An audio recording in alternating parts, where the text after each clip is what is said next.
bienvenue dans cette vidéo. Ça fait un petit moment qu'on n'a pas publié de vidéo et en fait ça fait déjà plusieurs jours que j'essaye d'attraper Steph pour qu'on puisse filmer cette vidéo ensemble, mais j'y arrive pas. En fait on avait envie de faire une série de 3 vidéos pour vous présenter un peu les points négatifs de notre vie en caravane, les contraintes, les problématiques, les choses qui sont moins glamour, qui sont moins cool. Voilà, pour vous donner un aperçu assez réaliste de notre vie. Et dans cette première vidéo, on va parler de la cuisine et de la salle de bain, des points négatifs dans ces deux espaces. Et dans d'autres vidéos, on abordera d'autres éléments. Je ne vais pas tout vous dire à l'avance parce que sinon il n'y a plus de suspense. C'est parti ? J'aimerais quand même préciser, avant de commencer à vous citer les points négatifs, c'est que nous, en fait déjà on a attendu. Ça va faire bientôt 5 mois qu'on habite dans la caravane et on voulait vraiment donner un aperçu réaliste et assez complet. Donc du coup, on s'est donné le temps de voir sur la longueur parce qu'au début, il y avait très peu de points négatifs et puis au fur et à mesure du temps, voilà, on sait que des fois au début, il y a beaucoup d'enthousiasme, beaucoup de passion et ce qui fait qu'on a tendance à occulter les choses négatives. Là, après 5 mois, on peut être quand même vraiment posé et vous dire clairement ce qu'il en est. En sachant que tout ce que je vais vous dire c'est par rapport à notre caravane. Il y a peut-être des camping-cars, d'autres caravanes ou des tiny house ou des vannes ou des voitures aménagées, des choses comme ça qui retrouveront certains points négatifs de notre vécu. Il y en a d'autres qui seront propres qu'à nous par rapport à notre installation et à ce que nous on a fait. Et ça ne concerne que la caravane statique, c'est-à-dire ça ne concerne pas le fait de bouger. Parce qu'on n'a pas encore bougé, donc c'est pas les contraintes liées au déplacement, c'est les contraintes liées à la vie à l'intérieur. Voilà, je voulais vraiment préciser ça. Et puis, j'avais vraiment aussi envie de vous dire que ce que je vais vous partager, c'est des contraintes qui ne nous coûtent pas énormément. Dans cette vidéo, ce que je vais vous dire, voilà, c'est pas des choses qui nous coûtent énormément, c'est des petits points négatifs, on va dire, mais qui sont vraiment peu nombreux par rapport aux points positifs. Il n'y a vraiment qu'un gros problème qu'on a dans cette caravane qui est apparu depuis pas très longtemps, depuis quelques semaines et qui commence vraiment à nous peser, mais ça j'en parlerai dans une autre vidéo, ça ne concerne pas du tout ce que je vais aborder là. Donc on va revenir sur le sujet salle de bain, cuisine. Alors on va démarrer avec la salle de bain et premièrement avec les toilettes sèches. Alors je vais vous dire de mémoire ce qu'il y a, mais j'ai quand même des notes que je me permettrai de relire si jamais j'oublie des choses.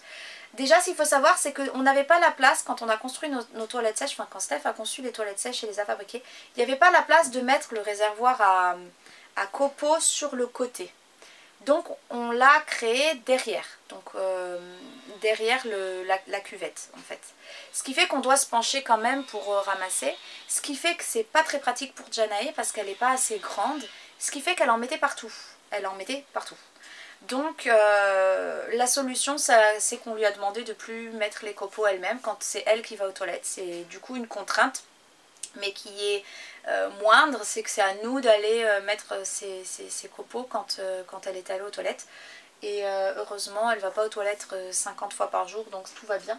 Mais voilà, c'était mieux que de ramasser tous les copeaux parce que deuxième contrainte effectivement, il y a quand même toujours des petits copeaux qui voltigent.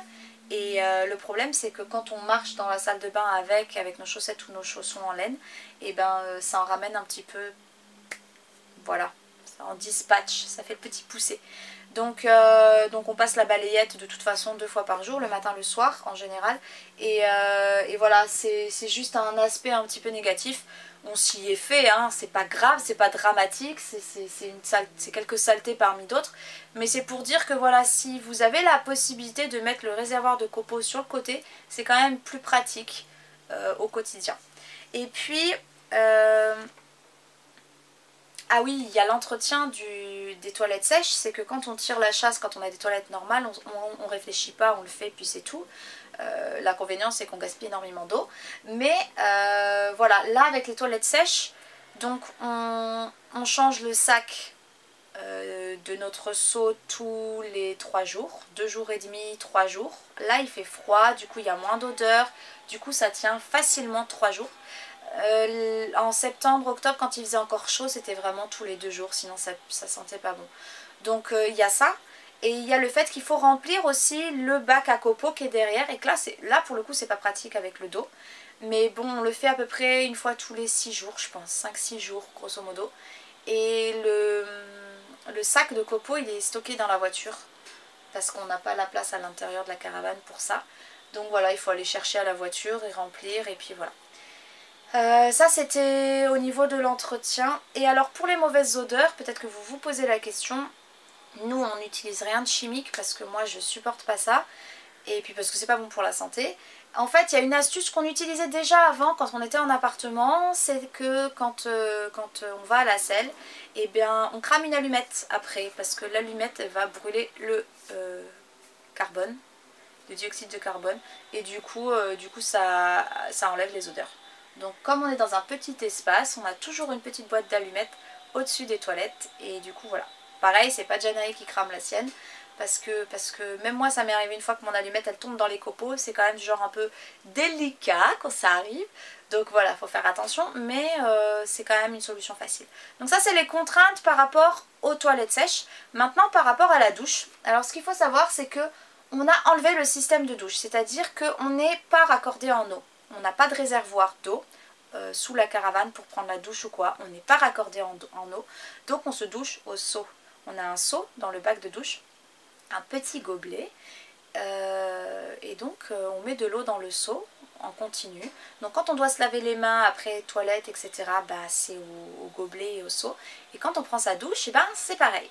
Donc c'est vrai que parfois, je dis bien parfois, c'est pas tout le temps, il y a des moments où prendre une vraie bonne douche bouillante et laisser l'eau couler, ça nous manque. Bah, la dernière que j'ai prise, c'était au gîte, parce qu'à Noël, on était en gîte en famille. Et du coup, j'ai savouré ma bonne douche comme ça. Et du coup, ça a une saveur particulière quand on prend une vraie douche, qu'on a l'occasion d'en prendre une. Donc voilà, je sais qu'il y a des personnes, ça peut vraiment les gêner. Donc on chauffe l'eau sur le gaz, on met l'eau dans le seau, on mélange eau froide, eau chaude, comme ça il y a assez. Et puis pour pas gaspiller d'eau, souvent on fait aussi une toilette aux gants. Donc ça s'appelle la toilette de chat, où en fait on se trempe pas, on se nettoie mais aux gants, on se rince aux gants. Et voilà. Parce qu'il y a une autre contrainte aussi, c'est que la douche, en fait en ce moment en caravane, la caravane est un petit peu inclinée. Tout simplement parce qu'on est contre un garage et contre un mur et qu'on ne peut pas mettre la cale de l'autre côté. Donc du coup la caravane est un peu inclinée, ce qui fait que quand on est dans la douche, bah, l'eau ne va pas s'écouler toute seule. Donc on est obligé avec une éponge de ramener toute l'eau vers la bouche pour que ça sorte et que ça s'évacue. Et du coup bah, c'est quelque chose qui n'est pas spécialement fun, donc moins on le fait mieux c'est. Donc on essaye de combiner les douches, de combiner les trucs. Moi je me lave la tête, je me lave les cheveux, la tête en avant. Je sais qu'il y a des personnes que ça gêne aussi. Enfin voilà, on trouve des astuces, mais pour nous ça nous convient. C'est des contraintes, elles sont là, hein, on est honnête. Mais ça va, on le vit bien. Certains amis nous disent que c'est spartiate comme mode de vie. Nous on trouve pas ça du tout spartiate. Enfin moi j'ai grandi au seau et au gobelet tout simplement parce que déjà au Centrafrique on n'avait pas d'eau courante, on allait prendre l'eau au puits.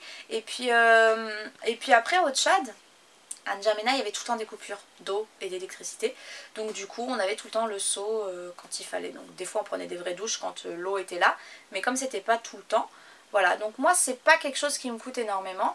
Après un autre point lié à la douche, c'est qu'on voulait surtout pas que ça pourrisse dans la douche. Quand on a acheté la caravane, c'était dégueulasse, c'était tout moisi, c'était pourri.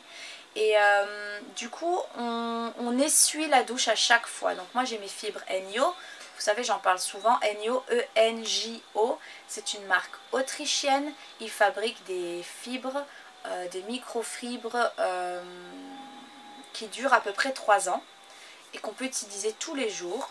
Et ils ont la fibre qui nettoie 6 fois mieux qu'un produit détergent avec une éponge classique. Et ils ont la fibre qui essuie pour enlever l'humidité parce que c'est l'humidité qui nourrit les bactéries, etc. Donc pour éviter la prolifération, voilà. Donc du coup j'essuie systématiquement le bac de douche avec mon Enjofil. Et pareil pour le rideau de douche pour pas qu'il moisisse. Parce que là aussi il était dans un sale état. Et du coup, bah, on redresse le rideau de douche qu'on accroche en haut. Enfin, on a trouvé un système pour l'accrocher et je l'essuie systématiquement. Donc, on a 0 moisissure à cet endroit-là.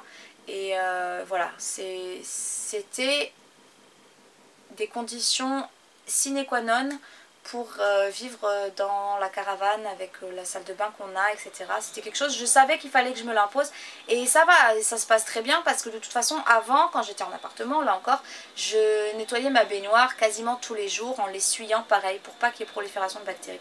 Donc finalement c'est juste un peu moins d'espace à essuyer, à nettoyer et ça va très très vite. Alors je vérifie que j'ai pas oublié quelque chose.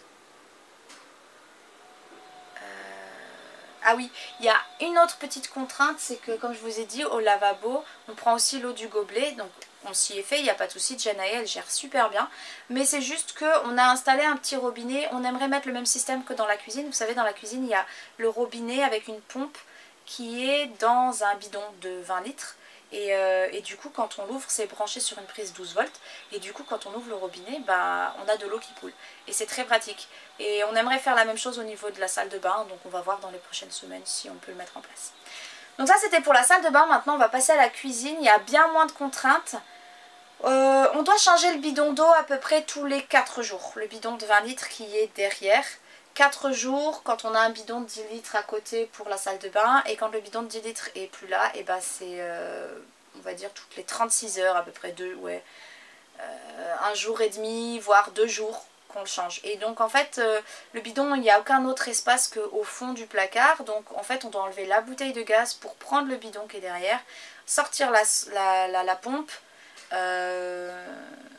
et puis échanger quoi. Donc voilà, les bidons on les stocke soit dans le garage à côté, soit dans la voiture. Et disons que la contrainte c'est quand la pompe elle commence à faire le bruit qu'il n'y a plus d'eau et qu'il est genre 20 h et qu'il y a toute la vaisselle à faire et tout ça. Et ben là c'est un peu pénible, mais bon, dans ces cas-là en général on attend le lendemain, si on peut faire patienter on attend. Et voilà. Donc ça c'était par rapport à la pompe. Après au niveau de la cuisine, bah, il faut savoir qu'on n'a pas de frigo depuis octobre, on l'a enlevé, on le savait quand on a fait l'installation de panneaux solaires. La personne nous avait dit vous devrez aller dans le sud et là où il y a beaucoup plus de luminosité si vous voulez avoir votre batterie pleine et puis il faudra débrancher le frigo. Donc on a débranché le frigo, on n'est pas dans le sud donc des fois les batteries sont pas pleines, enfin au bout d'un moment ça se vide quand il n'y a pas trop de soleil et donc on se branche chez nos amis qui nous passent du jus, on charge pendant quelques heures et après c'est reparti pour à peu près une semaine. Donc voilà, on n'a pas de frigo, on n'a pas de congèle. Quoi d'autre? On n'a pas de four, on n'a pas de micro-ondes, on n'a pas d'appareil électroménager électrique, donc j'ai pas de blender, j'ai pas de fouet électrique, etc. On fait autrement. Je vous ai déjà parlé du vitaliseur de Marion, donc moi j'ai la version modèle plus réduit, c'est le petit Robinson, qui me permet de cuire déjà certaines choses sans avoir besoin de four, comme le pain, et ça c'est vraiment quelque chose qui moi me soulage énormément. Après pour le reste, les appareils électroménagers, ben j'ai des solutions, j'ai des astuces. Je vous en parlerai dans d'autres vidéos, mais voilà, j'arrive à combiner. Je peux pas tout remplacer, ça c'est sûr, mais ça va, ça le fait bien. Et pour quelqu'un qui cuisinait à 80% au four, je m'en sors plutôt pas mal. Donc ça c'est pour ça. Ensuite il faut savoir que on fait la vaisselle à l'eau froide, puisqu'on fait la vaisselle avec l'eau du robinet et que l'eau est dans un bidon qui est dessous et que bah, elle est froide, hein, elle n'est pas chaude. Je sais que ça gêne certaines personnes. Ça me gênait avant, maintenant je m'y suis faite, il n'y a pas de souci, ça se passe très bien. Et puis une autre petite contrainte, c'est qu'on n'a que 2 feux à gaz et qu'ils sont assez rapprochés, donc quand j'ai une grosse gamelle, et ben ça fait c'est un peu gênant, mais voilà. Voilà pour les contraintes, les petits désagréments de notre vie en caravane pour ce qui concerne la cuisine et la salle de bain. Dans la prochaine vidéo, je vous parlerai du quotidien, les gestes du quotidien qui parfois, bah voilà. Et puis je ferai une 3e vidéo pour vous parler de la gestion des différences de température et de l'humidité. Voilà, sur ce, je vous dis à très vite pour la suite. Bye bye!